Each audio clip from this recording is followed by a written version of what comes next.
is we're setting stones in the floor. I've got part of them set in. We're working in this spot now. So I've been kind of dropping the height of the floor down just a little bit with a little pick and shovel work. A little pick in here is a lot handier than a big pick. Okay, let's see. And it's really humid in here, so it's not going to be very nice.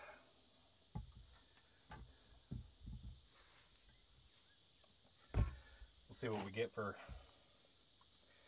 I'm just all I'm doing is fitting stones. I'll put a stone in place that looks like it'll fit, and then I'm gonna have to knock some of it down. Ow. Okay.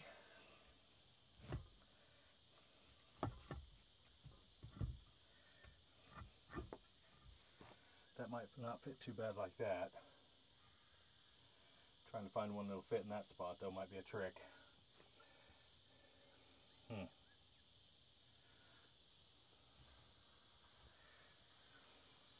When you do this, it's a good idea usually to have a bunch of stone up where you're doing it. That way it gives you more options. We had a little leakage from the rain the other day. We had quite a lot of rain. Matter of fact, I'm not sure I like that rock.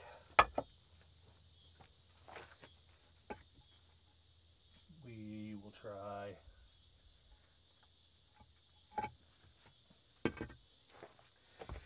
this one.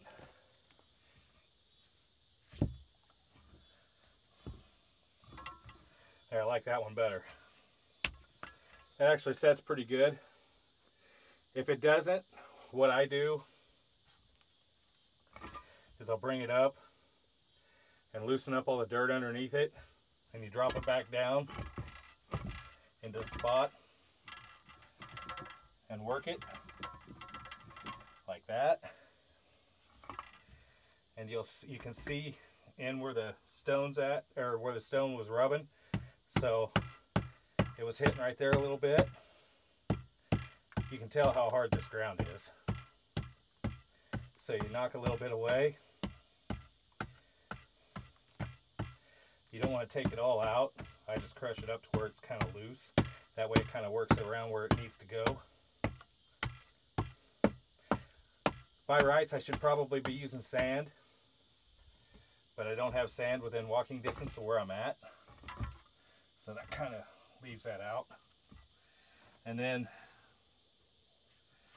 I like that where that's at, so I put a little loose dirt under there. I'm going to go back in with clay and probably make some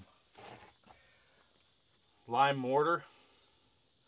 What I'll do is take some smaller rocks and burn them in the fire pit, and then make a drop them in water in a cavity in some clay. And when you burn limestone, it makes, I think what they call slack lime. It takes the moisture out of it and kind of makes it powdery, so when it hits the water it sucks the moisture back up and flakes off into a powder. Well, that'll set up, that's basically lime mortar. That'll set up pretty hard like a cement, and it uses, if you mix it with the clay, it'll use it like a binder. So I'm going to put that in between the stones, see how that works. I've heard of it being used. I have never seen it, so we'll give it a try. But I just take the surface off like this. This is really hard stuff.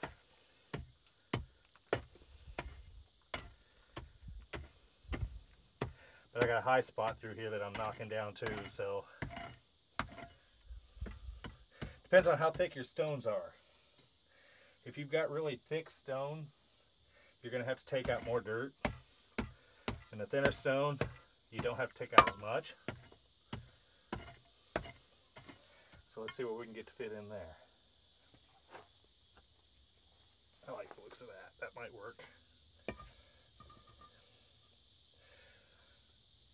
Now this area right here, why it's a little higher, it's going to be built up a little bit. That's where the stove and the hearth is going to be.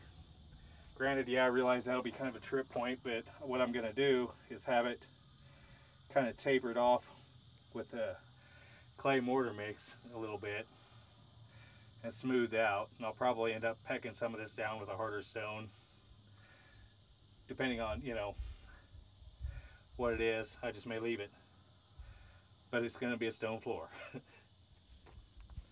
So just keep that out, keep going, and then you'll get to where you want to be. Now I'm going to have to see what I want to lay in there.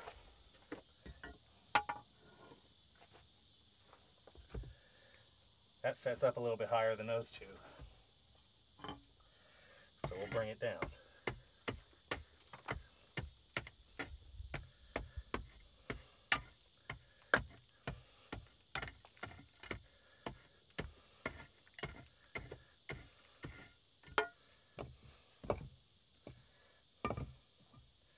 There.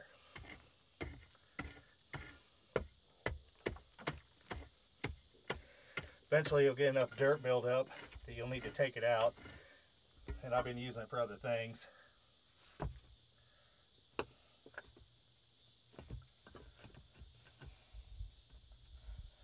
There's that rock. Just keep going till you get where it's set.